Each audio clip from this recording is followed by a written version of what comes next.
United States of America, and to the republic for which it stands, one nation, under God, indivisible, with liberty and justice for all. Welcome, all of you, to our special budget board meeting today, and glad this is about 3 years since we were able to do this in person, I think, isn't it? Something like that. So it's good to see you all in person again. We start the introductions. I am Vince Greiner from Hart, member of the ESD board. Shirley Chancellor. I'm from Baldwin, but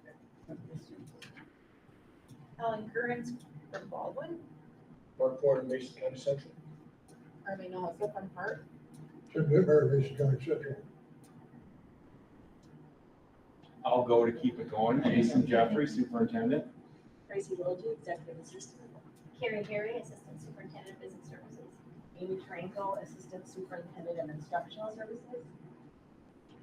I will continue. Jeff Mel, Mason County Central. Jim Schulte, Mason County Central. Ed Miller, Secretary of the Mason County Eastern Board. Mark Nikovich, Mason County School. Stephanie Reed. Al Corlett, Weddington. Jamie Municipal. Bill Mueller, official helper outer for the time being. And special education, my colleague is. Welcome back. I thought you were Brett Favre. Sandy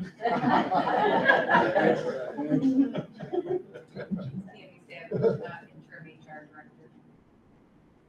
Then we also have joining us online, we have representatives from Hart, Shelby, and Water. So they're with us too. They're just behind the PowerPoint. Okay, thank you and welcome in Walkerville. Sorry, Walkerville's also here. Very good. Electronically. So first, ask for approval of our agenda for this special meeting. I'll move. Support. Motion by Jim with Mark's support to approve the agenda. Discussion. All in favor say aye. Aye. Aye. Opposed? Motion is carried. And we go to the public sector. Does anyone wish to address the board with any comments or concerns? Seeing none, we'll move on to our reports. First introduction, Dr. Jeffrey. Okay, well, welcome once again. Good evening, and thanks everybody for being here. We'll try to be brief. Certainly the purpose of our conversation is to talk a little bit and share information about the general fund budget. So let's move right into that and go to the next slide. Got me? Thanks.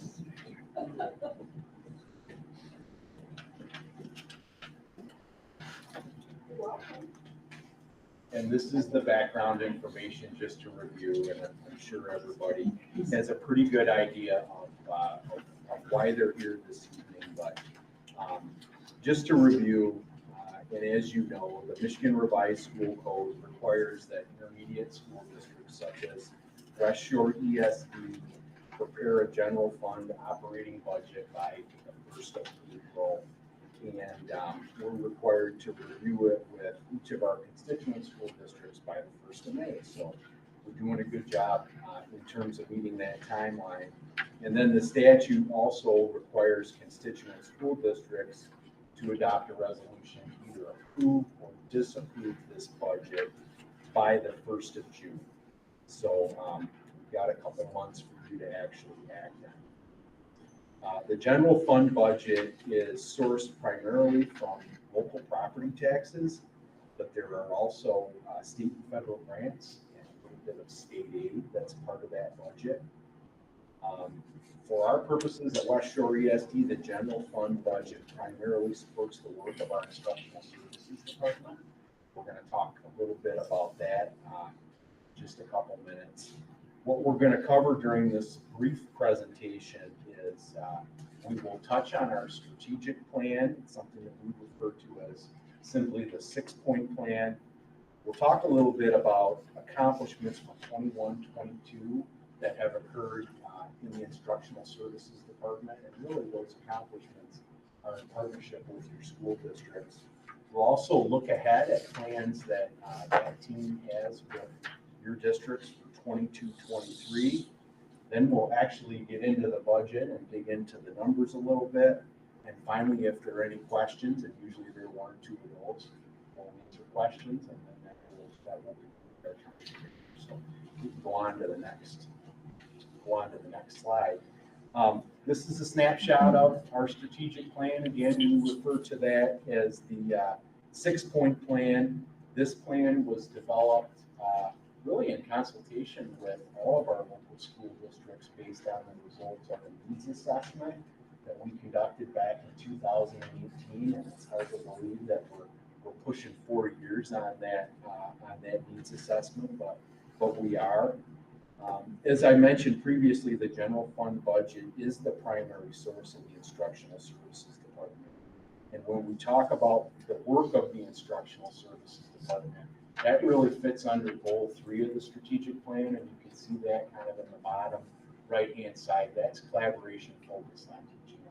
That's really everything that we do with you and your staff members, and also for our internal programs around assessment and instruction. Really with that, that's a good intro to turn it over to Amy Taranko, who I know that you all know, and she's our assistant superintendent for instructional services, and obviously it's her department, so we're going to have her provide some of those updates for you. Thanks for doing that. So as Dr. Jeffrey said, I'm here representing the instructional service department, and just this graphic kind of explains our main duties. You can see along the bottom, we have 5 main sub-departments within my department. So we have early childhood, which is GSRP, or Great Start Readiness Program, which is our preschool, as well as our Great Start Collaborative Initiatives that are birth to 8. We have literacy and math in terms of academic support mainly. We also have STEM through the MySTEM Region 9 director position. And then the social emotional component is general education, social work services, which is only 3 years old, but such a wonderful addition to our locals to be able to support general education students with mild to moderate behavioral issues. So just going to give you a quick run through. You can read, and I know you have this in front of you, but just want to highlight a few things. So for this year in early childhood, we had 2 really important recognitions. You can see bullet 1, that our early childhood summit planning team, which works in conjunction with West Shore Community College and other departments around the community, were given the Outstanding Team Award for the work they do to hold that for local daycare and preschool providers. And then if you jump down to bullet 4, we have a early childhood PBIS model demonstration project grant, and our team again is working down with the Shelby program at the GSRP, and they were recognized not only by receiving the grant, but also the work they've done. They've definitely presented at the state level and things, how they're progressing with that. So what's really nice about that is, even though it's starting in Shelby, this is information and work that will impact all our GSRP programs eventually, as it's a model site. What we're looking for next year, another thing we're quite proud of, is we've been hosting book walks throughout all 3 of our counties. They have been very well received. And so we were able to purchase permanent book walk stations. So a book walk is when you take a children's picture book and kind of tear it apart page by page and have stations for each page, so that families can interact with both the text, but then also have some other activities to go along with it. So not only have we held these on a temporary basis, now we've purchased and written a grant for permanent stations that once they're installed in our local counties, then we can just change the content each month and have that be much more interactive. It'll also help us form better partnerships with our local districts, because they'll help develop the content to match what they have going on in their schools and curriculums. So yeah, and so the only thing else I want to notice is, luckily at the state, after 8 years of a funding stagnation, we got additional funds for our preschool programs that match K-12 funding. And so as a result, we're able to look at our pay and benefit structure for those employees because even compared to local McDonald's wages, they were a bit behind. So to have that opportunity through that grant funding is such a wonderful thing to be able to do this year. In terms of academic support for this year, a couple things to highlight is we were able to start a coaching collaborative model in 4 of our local districts. We're hoping to add all our districts eventually, where we are working, our staff here is working with a coach that's placed within the district to build capacity and sustainability. So what happens is that coach can tailor what the needs of that elementary or middle school building are and then support each district individually. And I know Dr. Corlett's brought up before, having one coach for 8 districts is a model that's probably set up for failure. So if we're able to establish coaches within each district to have on their own and we coordinate that, the chances of success are really much higher with that. And then we also launched a Math Moments, opening the door to mathematics through play initiative. We had Inspire Reading. Hopefully you've seen and heard about that. I know we highlighted it last year, but this is the same for math. So modeling and teaching families that playing games and playing math games and questioning in the right way really helps children with their math development, which we know a lot of parents feel uncomfortable with that. So we're really excited that's been launched in kindergarten through 2nd grade. And one of the things to highlight is we're going to be expanding that next year for, you can see birth to 3, pre-K, and then grades 3 through 5. So excited about that. And then another thing we're really excited about is the upcoming, we are in the process right now of having an ESD book bus, which will be driving around to all your communities at events, and that will support both our Inspire Reading and our Math Moments initiatives, as well as other ESD functions and even things you have going on in your local district. So you'll see that coming soon. So for social emotional, we are thrilled this year. We were able to hire a 4th general education social worker to support our locals.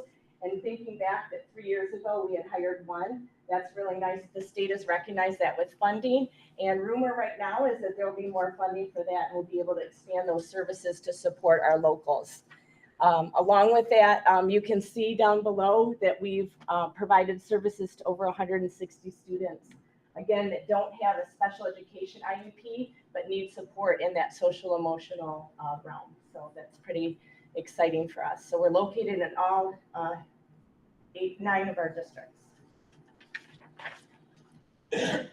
And then upcoming, we're really excited is right now we're in the middle of a social emotional learning curriculum. So just like math or English, it's important to teach kids the skills associated with social emotional learning. So we are leading a curriculum review right now for our region that we will then support with training and things like that. So we're using research to pick the best program, and there's involvement from your locals in that process as well. And so we're really excited next year to have that opportunity for your locals to embed that curriculum in along with other academic instruction as well. And then continuing to offer professional development too.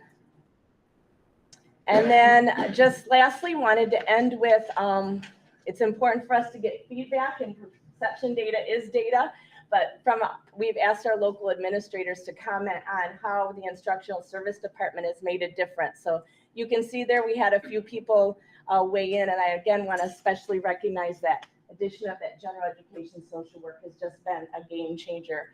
I was a principal for 10 years in Hart prior to this position, and I really wish we would have had the opportunity for that service. So that came up several times when asked, so drawing your attention to that. So with that, I'll hand it to Carrie. Thank you, Amy. Okay, so now we're going to focus on, in your handout, you should have a colored pie chart. So if you can find that page real quickly for me. So I'm just going to highlight a few things. This pie chart, what it represents is the 2020-2021 general fund expenditures. So these are actual audited numbers from the prior year. So you can see this gives you a flavor of how we spend our general fund dollars, and these are actual expenditures. We'll be looking at our budgeted for 22-23 in just a few minutes. So looking at the total, about $5.7 million, and as Dr. Jeffrey had highlighted earlier, the instructional services team is really, responsible for about 3/4 of this pie chart. Early childhood, as Amy had explained, is about 42%, and that's our Great Start Readiness Program and our Great Start Collaborative. So our Great Start Readiness Program is many programs within our local districts. This year in particular, we were funded on 306 students. You'll see that noted in underneath the pie chart too in your handout as well. 18 classrooms within 10 different locations. And then also under early childhood is the Great Start Collaborative, which provides services to Lake, Mason, and Oceana counties, and are very instrumental in some of the book walk work that we've been, and Inspire Reading, that we've been talking about. So next, in looking at instructional services, the next biggest slice of our pie, that one really is a lot of the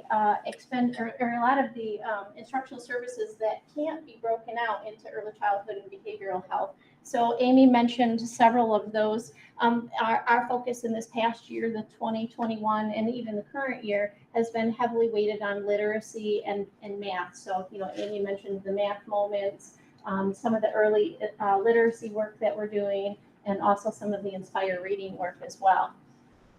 In terms of behavioral health services, so Amy highlighted that as well. So that was 2 years ago, a new initiative, and we're really excited about, as Amy had mentioned, we're really excited about the prospect possibly of this being larger for next year. That's what we're hearing in the governor's proposal. Of course, that has to work through the legislative process. But you can see in 2021, we were at 6% of our expenditures for these behavioral health services, which is, our general education social workers that go out to our local school districts. In the prior year, this number was about 3%. Your sheet also has, a couple of other details too, but we won't go into all of those because next we're going to take a look at the general fund budget. So you should have a sheet with a lot of numbers on it.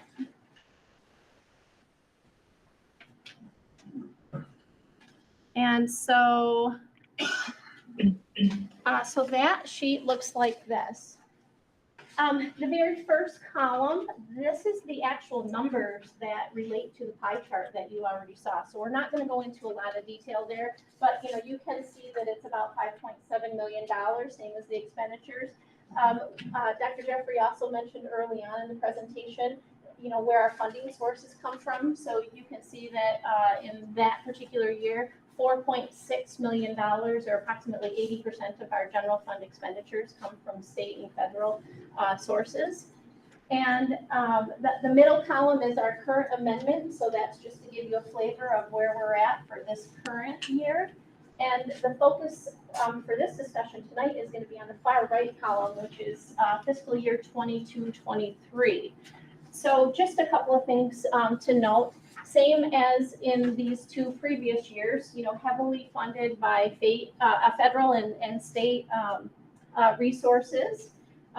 Moving on down to, so think about grants in the perspective of when you have revenues, you're also going to have a corresponding expenditure as well, typically, unless you're spending it on an existing expenditure. So what that really does, most generally speaking, is, it has an impact to a negative impact to your general fund. So a couple of things to highlight. If you look in your handout on the back side of the pie chart, you'll see quite a few details of some assumptions that have been included in these budgets. So I'm not going to go into all of these assumptions, but certainly if any of you have any questions about them later on, feel free to reach out to Dr. Jeffrey and or myself, and we can handle answering those questions. But just to highlight a few, so currently right now, just like it is in your local school districts, we do not have a current State School Aid Act. So, we're basing our budget estimates on what we know to be true at this point in time. And so known and projected are sometimes based on, historical. So for example, we had 31N. We don't know for sure if we're going to get that money for those behavioral health services next year, but there's a strong possibility because we know from the state perspective that that's something that is very important. It's on the one of the state's highest ranking initiatives as of late. So, we've included those funds in this, those types of funds in this budget as well.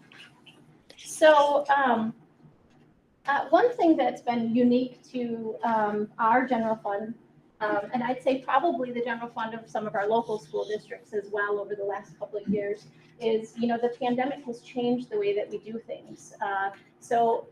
With Amy and her team, a lot of her types of professional development, we usually have facilitators come in to educate our regional teachers and administrators, and a lot of that professional development was held a little bit differently, in the pandemic. So we're really thinking 22, 23, that this is more closer to normal. So, you can see some variations here across this bottom of our total expenditures, but we're really thinking that this is going to be closer to, to what our normal pattern will be post-COVID.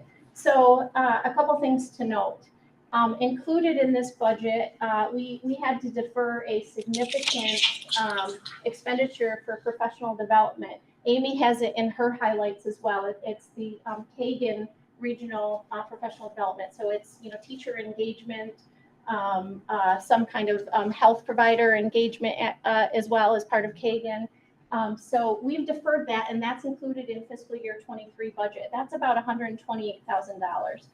Another thing to note as well is we have started, and our superintendents are aware of this, we have started having conversations about another needs assessment. So we currently are going to be contributing approximately $3 million, which is a portion of it is from the general fund, and then the rest of it comes from the special education fund, and it's expansion of programs and services. So what we'll do is we will work collaboratively with our local school districts to identify what those programs and services look like to spend those funds. But, we all know that there's plenty of work to do within our region to, enhance our educational opportunities for students. And, we really see, because of some of these savings that we've had throughout the pandemic, we really see a need to be able to, continue investing that into our students within our region. So what we've included in here is just a rough ballpark estimate of about $125,000 in the 22-23 school year. We are still in the early stages of that planning for the needs assessment, so it's hard to say whether that will actually come to fruition, but I thought it was noteworthy to share with you folks as well. I'm sure your local superintendents will have some talking points on that in the near future as well. So, all that being said, we're really looking at this line here, the excess revenues and over appropriations. So if you net out our revenues, our total revenues from our total expenditures, we're really looking to be pretty close to break even in the coming school year. And of course, we'll continue working very closely with our local school district administrators, superintendents, principals, et cetera, to identify where to spend our finances that best impact students in our region. So I know I've probably said a lot in a short period of time, so I'll open it up to any questions. The big reduction is the regional assistance grant. Can you comment on what that is? Yeah, so the regional assistance grant. Sorry. So the regional assistance grant, it actually is a federal grant that is part of one of the title allocations, and it was awarded to districts in high need. So in our region, we have two districts. The first one is Gateway to Success Academy, and the second one is Baldwin Schools. And so at this point in time, we are, the funding is slated to be done after 21-22 fiscal year. We're not sure if it's going to carry forward. We're kind of hearing some rumblings that it possibly could carry forward because there's still funds available at the federal level, but we don't have any conclusive indication at this point in time. The last solid information we have is that it's not going to continue into 22-23. Yep. Any other questions? Jeff? Yes. This has nothing to do with general fund, but I ask it every year for 16 years straight now. Just want to make sure that when our budget is impacted, that we are going to continue with the pass-through money through the special education. Yeah, so you'll see in June when we adopt our 22-23 budgets for the special education fund that we are planning the pass-through. And just a side note on that, last year, thanks to many of you and also our taxpayers in our region, we were able to renew the millage that helps support that. So as our commitment to you folks too, we did increase the pass-through. It was for, I think, the past 6 years, it was about $1.6 million. We increased that to $1.8 million. And we shared with our regional soups most recently that, we're really at that threshold of, divvying out the maximum potential to our local districts. So thank you for that support on renewing the millage as well. And thanks for the question, Jeff. Yeah, another one. Okay. Okay. Years ago, pre-COVID, there was a plan by the ESD to with dealing with fund balance, and in the different silos of the fund balance, the special education, the general ed, and the career tech ed, there was I call it a spend down plan, for the lack of a better term. Are you keeping pace with that? Are you expecting, is it better or worse? I mean, it's a pretty robust fund balance you're finishing with here. Is that within that framework, or we kind of changed? I know COVID changed a few things too. We had a few dollars that didn't always expect. So yeah. So great question. Great question. So first I'll say that no, we're not keeping pace with it, and that's why we looked at our fund balances and said we really have some excess in general fund and special education. Due to a multitude of reasons. The pandemic, of course, was a significant portion of it, but there's other reasons too, through attrition and staffing turnovers and things like that. So that's where the $3.2 million comes from, is trying to honor that, that structural plan that we have in place. I will tell you, we've had discussions with, amongst ourselves, Dr. Jeffrey and the administrators, that we are going to embark upon our 5-year financial plan. That's what started this 5 years ago, right? This is 22-23 is the last year of that 5-year financial plan. So we will be taking a very comprehensive look, similarly to what we did 5 years ago. And, as always, through that plan, we'll work with you guys to try to, keep in line with needed programs and services as we're thinking about how to spend our resources. Just to comment on that, appreciate that. Yeah. That I was worried at the time that we might be creating cliffs, right? That you've got a goal and you get there, and now what? Well, now you got to stem the tide of spending to spend down, and then, well, we're in the people business, so that means you're eliminating people or programs for kids. That was a big concern, and I just want to say that I appreciate the fact that that did not happen. We didn't hit a cliff and cut services and programs for kids and or staff. So it's been great. I know that, I was worried at the time, because it's like just spending money to spend money is not a great plan, but this is a good plan. I appreciate the opportunity to be a part of that in the future. In the next 5 years. Yeah, thanks for asking that question, Jeff. And, the data that we looked at our last SOUPS meeting in terms of our regional student performance is kind of the beginning of that conversation, and then how we work with each of you to get your thoughts on what the needs are within your districts. We feel strongly that your needs better than anybody else, and then how do we factor that into how we choose to allocate those resources in that upcoming financial plan. And given some of the the conversation that we had on Wednesday, that takes a little while, then there will be some conversation that we would have about how we appropriately designate those funds so that's where we go. And we will be having a similar conversation with principals at the next principals meeting as well.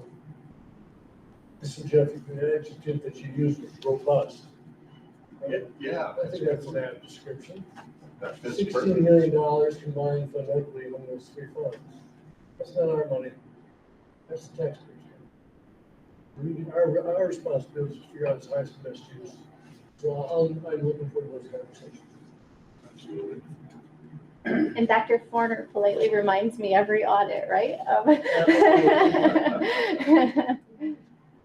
Any other questions? Okay, so I'll turn it back to you, Dr. J.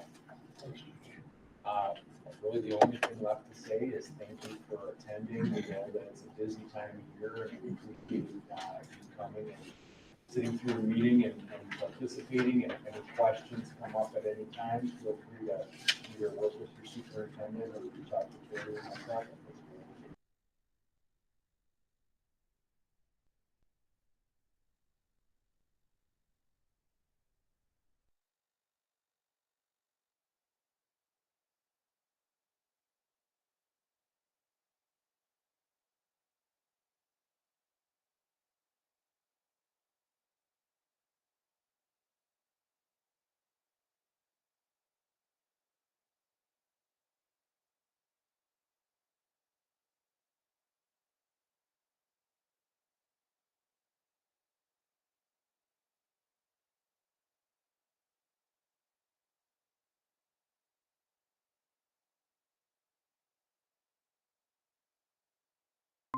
And also, since being a new guy, Dr. Jeffrey has been incredibly welcoming and showing me the ropes of the community, so thank you, Jason, for that. And Amy and Carrie have done a great job being patient with me, answering questions, some of them tough, just out of my own ignorance. So I really appreciate your patience in catching me up to speed. So I just wanted to say some kudos in front of the board. So thank you all for your support. Thank you. All right, we're gonna adjourn this special meeting, and then you're welcome to stick around for a regular meeting, but that's not required. I got a bond for it, I gotta go do. Go get them, MCC, we're ready about it. Good luck. Happy birthday, Mr. Goodman. 39, right? Yeah. Same as I am. Can't go anywhere, can you, Jim? I know. I have to.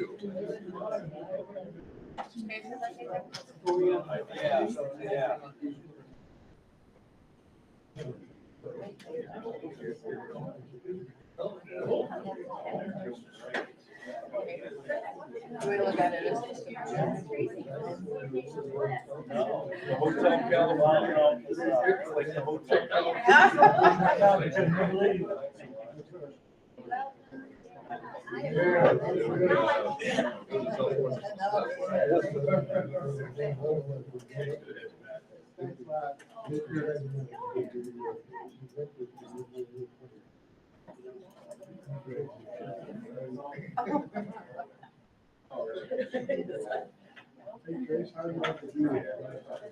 Yeah, we're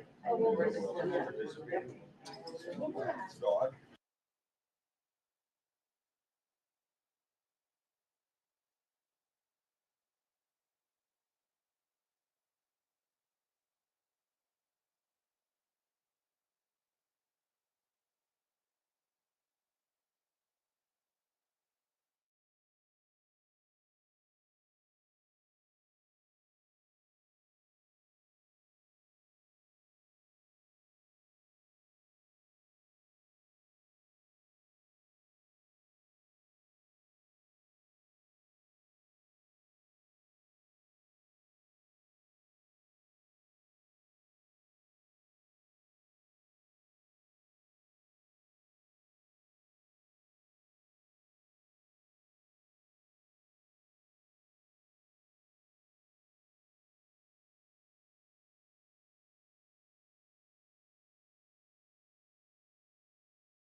Support.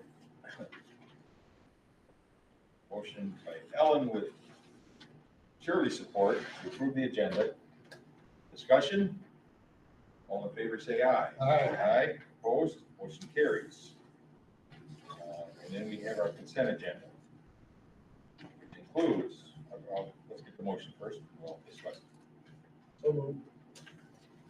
Support. Motion by Mark, Jim support, to approve the consent agenda, which includes payment of bills of $350,000 and change. Minutes of a couple of, our last regular meeting of March 8th, and a couple of out-of-state travel requests. Any discussion? All in favor, say aye. Aye, opposed, motion carries. And now on to Dr. Jeffrey, Superintendent Informational Report. Okay, well, Mike, welcome again and good evening. My superintendent's informational report will be brief tonight since we had the special meeting. Everyone is aware of our 6-point plan, and everyone is aware of the work that we're continuing to try to do here around communication, climate, and culture. I would argue that that's especially important given the current labor shortage. So it's something that we're really trying to pay attention to. And I think that you remember that last year in the spring, we did a survey around those topics: communication, climate, culture, and wellness. And just want to give you a little update on where we are with the survey. We had 127 respondents, and there were 28 questions in the survey. And doing a little bit of math, putting this report together, we had just over 2,600 data points that we collected, questions in the comment boxes. And so it was a lot of information, maybe a little learning for us to ask fewer questions. However, we're working with the information that we have. The team from our organizational health strategy committee did an initial analysis of the survey. And they found 11 themes, and I won't go over all 11 of the themes with you, but I just picked the first one from each category. And those themes included being adequately informed through internal communication, such as email, newsletters, department meetings, and social media, having positive collaborative relationships with coworkers, feeling that the work they do is valued and appreciated, and feeling that the organization is responsible to occupational health and safety needs of staff. There also were a number of suggestions for improvement that were present in the survey, and again, just picking the first four in terms of the themes. Clarification of input when making decisions, so how decisions are made. Retaining staff through connections, adaptability, appreciation, and communicating feelings of respect and value. Understanding the delineation of roles, level of authority, and job responsibilities across departments, across the organization. So folks in special ed having people understand what happens in CTE. Similarly, the other direction, and other directions with other parts of our organization. And then lastly, ensuring that safe chemicals are being used for sanitizing. Obviously, a reference to the things that we were doing when we were dealing with COVID at the people level. So the next steps from kind of that initial survey analysis that the team did, they really involved, drilling down a little bit deeper so we can figure out what do we want to do in terms of continuous improvement. How do you take 2,600 plus data points and come up with some as an organization with that information. So one of the things that we're doing is I'm meeting with each of the department groups, myself and those individuals, trying to get some additional feedback from them. And as of today, I have reviewed results with the executive team, so that's my leadership team, and also the transportation department. but there are a number of additional sessions that are coming up. So later this week, tomorrow, I'll be working through that process with the central business office, the maintenance folks, and the ETA group. And then on Thursday, with 2 groups of our special education program staff. Later this month, I'll be doing that with CTE staff and working with Amy's team on this information. And then in May, I'll have the opportunity to do the same work with our GSRP staff and also 3 different groups of special education ancillary staff. So a lot of opportunity to kind of drill down and get some additional feedback from the staff in terms of this survey. And we have some people in this organization that are really skilled facilitators. Amy is one of them. And one of the things that I've learned is when you're working with groups, you kind of have to know your strengths and you kind of have to use your skill set, and things are a little bit more natural and you get a little bit better information. So I thought the board would be interested to know that I'm going to be using what I call the City Slickers / Jack Balance protocol for discussion. And you know what that means is we're going to identify one thing that as individuals, each of us can do to move the organization forward with communication, climate, culture, and wellness. And then we're going to ask folks to identify one thing. And really, you know, the idea, besides a little bit of humor and getting the reference Billy Crystal, which I really like to do, is trying to communicate that there's mutual responsibility, right? We all have a role to do better in these areas, and part of that is, you know, being open to feedback, you know, trying to work together. So that's the exit ticket that we'll be collecting, and I'll keep you posted on this information, and I'll sure talk about it with you anytime you want. There'll be a more formal update after we figure out how we're going to break that data down. But that's just a little update on where we are with that work, and I'll answer these questions if you have. I just want to know when you're going to do the 1-arm push-up. 1 arm. Yeah.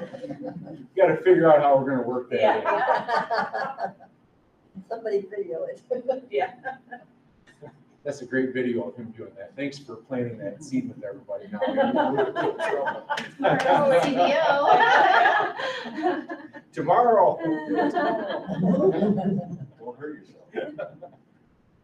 Okay, well, on that note, I'm not kidding. Do we have any written communication? None that I'm aware Okay. And do we have any concerned citizens present who would like to address the board? Seeing none, we'll move on to our educational services update.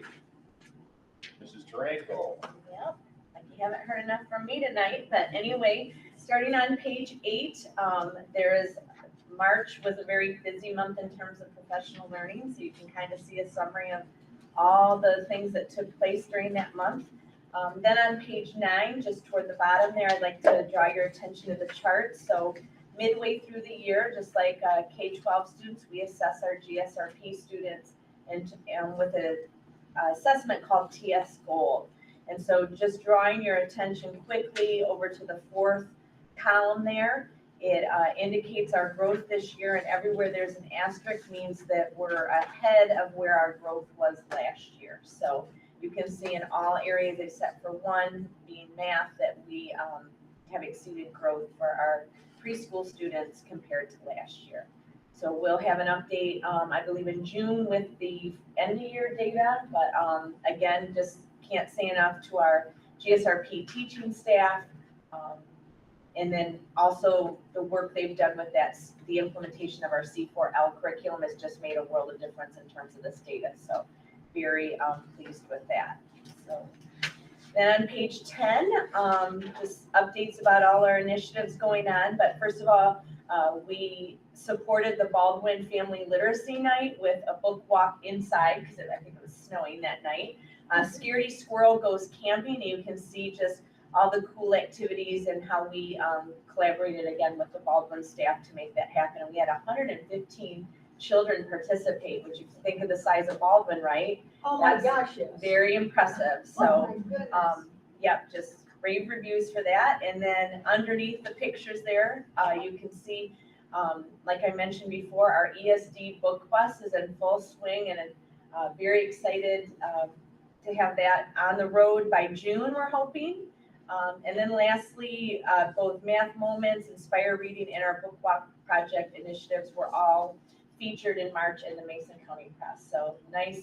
What was really nice is a lot of times we need to reach out and tell them what we have going on, but this time we didn't even know they were writing the articles. They heard about it and did it all on their own. So I think that's a nice shift when you don't have to promote yourself, that good PR. So also want to update you, we had a 2-day retreat with my team in February, and where it's that time of year where we're ending a year but already planning the next. And so we got a lot done at that. And then on the 20th, we'll share that out with principals, all the work we did there. And then lastly, just ending with, we had an in-person principals meeting in March, and you can just see, so nice to see a full Mason Lake room full of people interacting and collaborating, all our local administrators. I can't say enough about the group of administrators we have in this area. It's just top notch all the way. And so just wanted to kind of show that. So that's it for me, if anyone has any questions.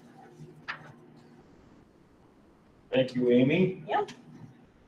And up next is it Bill, I believe, is it not? It is Bill. Okay, I'm sorry. Lost my spot on the agenda, but I can remember that anyway. Well, thank you, President Griner. And thank you to the board for approving those 2 out-of-state travel requests for Christy Dillon and Mike Carey. And just 2 other points of my report. Was bragging about 2 of our psychologists that are now nationally certified school psychologists. That's a credential that shows the willingness of the person to rise to a level of excellence in their field. It's a very rigorous process to go through, and the exam is no cakewalk. It's a multiple-hour exam and covers all things that relate to school psychology, and these folks did it. So I'm really happy for Vanessa Marquez and Megan DeRuy. Kudos to them. We have an action item, a request to hire for another a school psych intern for next year. Cheyenne Colton is her name, and her information is included in the board packet. Anybody have any questions for Mr. Mueller? Matt, you got off easy again, but you do a good job for us, so that's why. Thank you, President Grant. So on to Jamie Banstra on career and technical education update. Right, well, my report begins on page 12, and there's, as everywhere else, there's plenty happening at CTE, a lot of exciting things going on. So I'll just share some of those with you. The civil rights compliance review that was, it went well, and that was a pretty, I could say, rigorous, but there's a lot of detail to that process. And so we were happy to provide them with the information they needed and then go through that process with them. The state personnel that worked with us was really great. They supported us in that process. So it went well. We're waiting to hear back a final report from them. The ASC certification is noted here. The ASC Educational Foundation is a nationally industry recognized foundation. I just want to compliment John Mahalik and Jake Turcat for their work on that. It went very smoothly. ProStart competition, just to highlight, you can see that we received first place on the tabletop, third place in both management and nutrition. So I'll just compliment those students and the teams, especially draw attention to Laura Ray, who volunteered to support us in that, and also just the excellent staff we have in Shannon Miller and Angie Garcia. So just wanted to note that. And then looking on the next page, tomorrow we have the All-in-One Advisory, and that's an event that twice a year our CT staff are required to hold advisory events where they have people in the community and industry who are on those teams who work with them to give input and kind of provide direction to the program. Tomorrow at West Shoulders campus, we're going to do All-in-One Advisory where all those teams will be meeting together. We'll do some brief time together and then they'll split off and meet as the program. So we're excited to have that happen.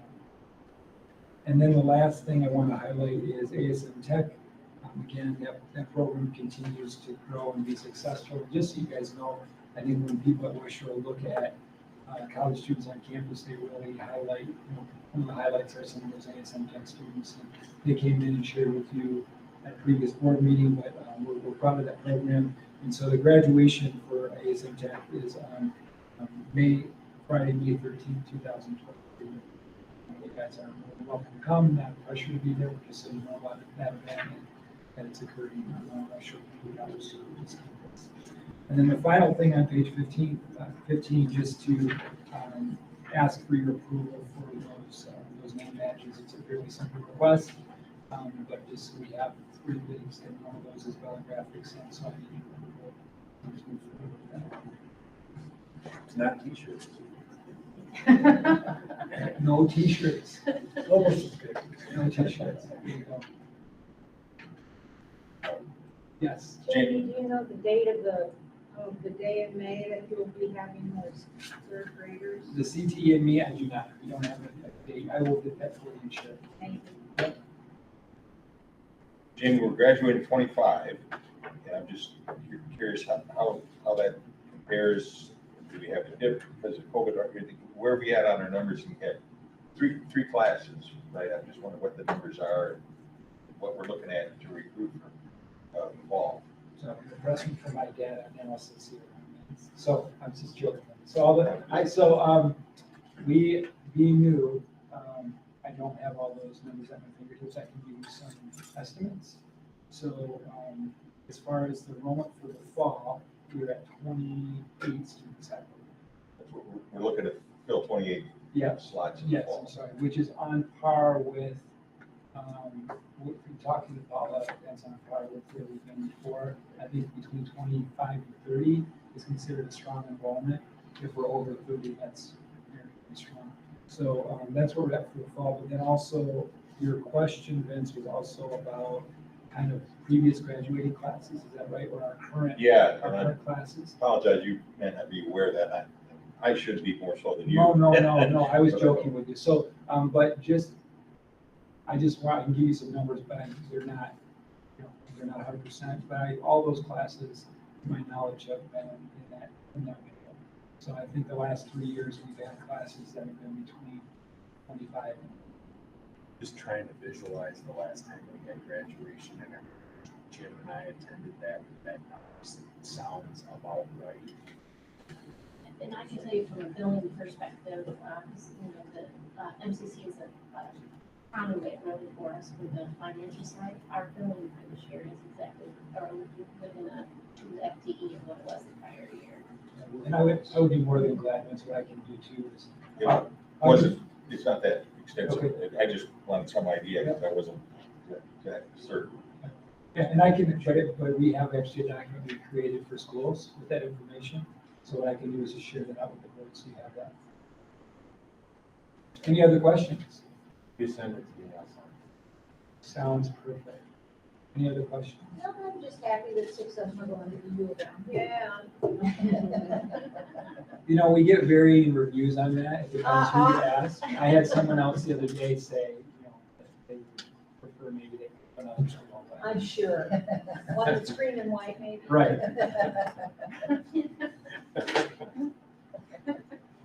Any other questions? Thank you.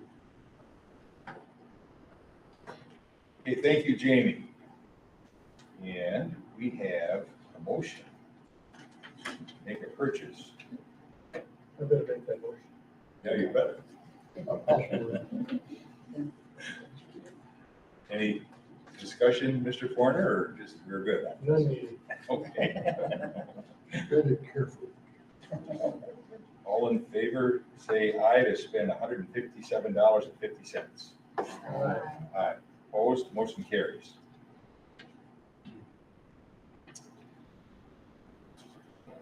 Gary, you're back on for another go-around with us. All right, I'll try to make this one shorter. Let's start on page 18, 19, and 20. So it's time for our quarterly budget amendments. You can see in all three of these budgets, there's really relatively minor changes, comparing the current adopted to the current proposed. So in all three of our funds, actually, there was really only one item that was noteworthy, and that was the regional assistance grant for the general fund. So I guess I'll stop to see if there's any questions on any of those three things. Okay, so let's go back then to page 16. So just a few pieces of information for you. Page 16 is the actual financial analysis from the House Fiscal Agency of the governor's proposal. And of course, you guys know, it still has to work its way through the House and the Senate in order to come to consensus, have an established State School Aid Act. But I know I shared some brief numbers with you before, some highlights, but didn't have exact numbers. So I also thought for those of you that serve on local school district boards, it was important for you to see from a local school district perspective too what what kind of potential impact it could have for them. So regional total, the local school districts is the top chart, 4.5 million. The bottom chart is us, 1.6 million. You probably heard Amy and I both mentioned that 31 and the mental health services. We're really hoping that comes to fruition. So that we have more than 4 service providers to work within our region, providing mental health services to our local districts as well. So keep your fingers crossed and hope that this, $6.1 million comes to fruition for our region. I think it'd be fantastic. Moving on, page 17. So this again was just, informational for you folks. So ESSER 1 and ESSER 2, a lot of our school districts in our region have already made commitments to spend their money, or even some have fully spent their money. And just wanted to give you guys a flavor of where were some of those additional funds. These were the COVID grant funds from the federal level to help with things like continuity of learning, educational technology, et cetera. So just some percentages to give you a flavor of, from a state perspective, this is state data. I do not have the regional breakdown from our folks. And I would say that just anecdotally, I think that our region is, in similar rankings from everything that we've heard. And then just a little update for you on building projects, now that we're returning back to normal with COVID. So you'll see that we're going to be moving forward with the siding project. You'll recall we did the painting last fall, right before winter. So we're going to go out for bids and hope that those bids come in with reasonable estimate. So more to come on that. And then the very last thing, I guess 2 things. Page 21, we talked about during COVID, where does our state money come from? So this is just an updated chart that came from the House Fiscal Agency for inquiring minds of, where the state money comes from that flows through the state school aid fund. So I'm not going to go into that in real detail, but you can see that green is really what to focus on. So this is kind of a nice chart to help understand, how the state school aid fund is funded by taxes and other sources of revenue. So the very last thing I had is from Josh's report, actually, and it's not fishing this time, although Josh did provide his fishing information. So Josh has in his notes on March 29th about a server that crashed. So it's very interesting to me because this crash happened on a day when, during spring break time when there weren't very many folks around. But I was here in the building and never even knew that there was any kind of a server crash. So I know Trent is on the line with us right now, and I just wanted to give a special shout out to Trent and to Patrick, because I know that those guys do that on a regular basis when we have technology outages. They do their best to make sure that there is no interruption in service whatsoever to end users. And I just thought that was exceptional, because spring break, they probably could have easily said, nobody's working, we're not gonna, but they didn't. So Trent, I know you're listening, kudos. Thanks, Coach. You're welcome. So any questions?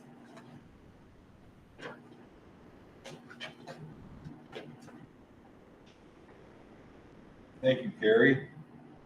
We have a motion to approve the three revisions to the three budgets: general fund, special ed fund, and career and technical education fund.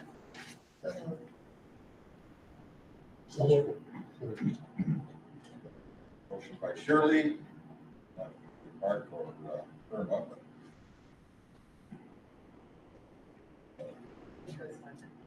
Okay. Any discussion to approve these budgets? Any discussion on this? I'm wondering, Carrie, on the tremendous changes, increases in fuel costs and a bunch of other things that hitting us. How is that affecting your budget just for the rest of this year? Pretty significantly, actually. So it's not just the diesel fuel, but it's the DEF fluid that we use as well. So quite significantly for the last couple of months. Now, we didn't incorporate that adjustment yet in this budget amendment. It will come in the June amendment, but Trina and I've already been talking about, are there other line items that? Probably food related ones as well. Yep. So, Yeah, it's definitely on our radar, as it is for, I think, probably all of us personally as well. Yep. I thought, geez, there aren't that many changes yet, so I wonder if that's still to come. Yeah, Okay. yep. I just saw her on the news talking about electric buses, right? Actually, I didn't. And so you'll recall too that, we have a bus mechanic posting out there, and so we have that included in the original budget. So our plan is that she's working on coming up with, what that estimate is for the fuel and the DEF and some of those other things. And in our June amendment, we'll reallocate some of those unused funds, because, we're still in search for a mechanic. Any further discussion on the three budgets? Not, we'll vote. All in favor, say aye. Aye. Opposed? Motion carried. And Tammy Savage, Human Resources update. What do you have? Mr. Reiner. The Human Resources report starts on page 24. We do still have a few job openings. As you can see on the list there: bus mechanic, early childhood special ed teacher consultant, school psychologist, transition coordinator, and an assistant principal / dean of students for the CTE ASM program.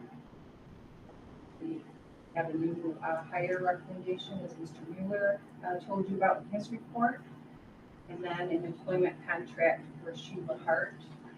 She's worked with us before. She's a speech language path, and she's helping us out with a small staff need that we have in that area. I'm asking for your approval for that contract through the end of the year. And board policy update, that lovely board policy that I brought you last time, that really unusual one. Board policy 5706, which is the opioid antagonist Narcan. Just a second review. Are there any questions on that unusual item? I know it's a really odd one, so thank you for that. And then just a little update in the workplace wellness area as it relates to organizational health. Several times this year, we gave some remote work hours to our ancillary staff to allow them to access some banks of that time. And we would like to continue to do that with just a small amount through the end of the school year, again, to mitigate any impact that we're having from the remainder of the COVID-19 impact for staff. And it does allow us to give them some flexibility to do some things remotely. Any questions on that? Thank you. Thank you, Tammy. So we have a resolution for us to, for Staff Appreciation Week recognition. So moved. Second. Motion by Jim with Ellen support. Discussion, I'll, May 6th, May 2nd to the 6th. They only get 5 days for their week, but that's the 5 days they're here with us. Whereas West Shore Educational Service District employees are devoted personally to the field of education. Whereas West Shore Educational Service District employees are devoted to providing high-quality education for all students. And whereas West Shore Educational Service District employees participate in the life of their communities. And whereas West Shore Educational Service District Board of Education Administration believes in the dignity and worth of each person who provides educational services to students and the school community. Now therefore, be it resolved, the West Shore Educational Service District's Board of Education designate the week of May 2nd through the 6th, 2022, as declared by the Michigan State Board of Education, as West Shore Educational Service District Employees Week, to recognize the Educational Service District's outstanding, dedicated employees. All in favor, say aye. Aye. Opposed? Motion carries. Are you doing anything special for them? We You're are, giving the rest of that food. Oh, thank goodness. Tracy does a lot with that. She actually. And now that we're not, now that COVID's not as significant as it has been, we're practicing breakfast. So it'd be something nice for them. We're talking a lot about that. We're looking forward to it. Thank you. Derek, when big picture ticket doesn't get to the front of the line, does it? No, they're gonna have to wait and enjoy the warm temperatures.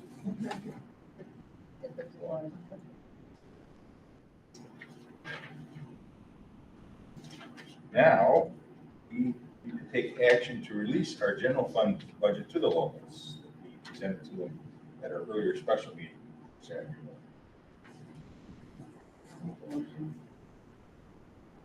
I'll support.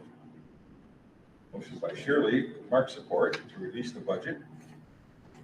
Any further discussion on that issue?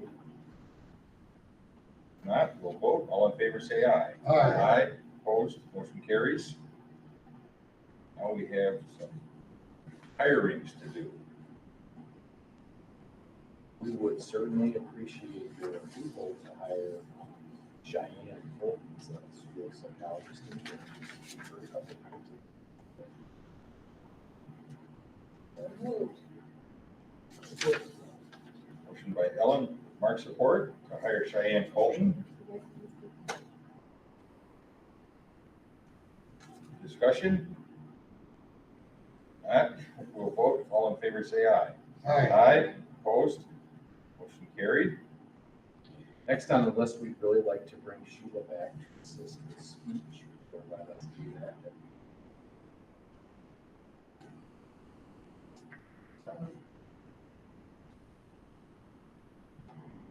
Okay. I made the motion. Second. Shirley moved with Ellen support. Upper contract, we agreed to a contract with Sheila, I'm sorry, Martu. Did I get that right? I'm sorry about that. As presented.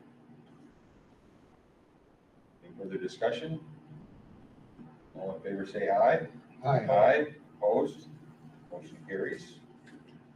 Thank you for that. And we have the second reading of our policy. 5706 on the opioid antagonists. So moved. Support. I got Mark with Jim on that one.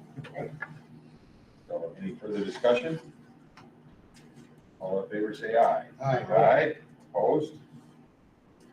Motion carried. Thanks for your work on that, Tammy. Yeah.